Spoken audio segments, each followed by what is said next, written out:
Hey guys, wanted to do a quick video on this Stinger from ResqBlade. I just became acquainted with this brand. They sent me this to review, really appreciate that.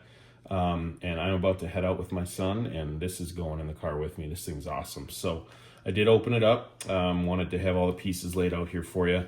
So I'll get to the Stinger itself, but obviously warranty registration, a bunch of extra blades. You'll notice they're serrated, which will help for the purpose of this blade, which I'll talk about in a second. And then this is an elastic strap that you can go around your visor with to always have the Stinger there handy. And again, that'll make sense in a second.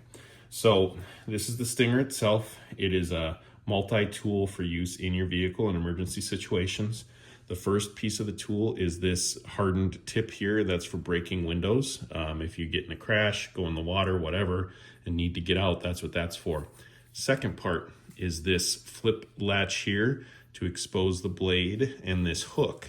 That is for, you probably guessed it, cutting seat belts. So if the seat belt's locked up, you can't get out of the car, that's what this is for. So that closes again.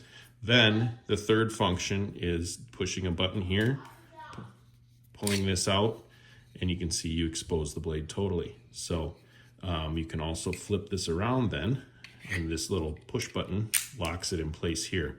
It does expose almost the entire blade, which is different than a lot of other tools out there, and it's very sturdy if you need this thing in a pinch.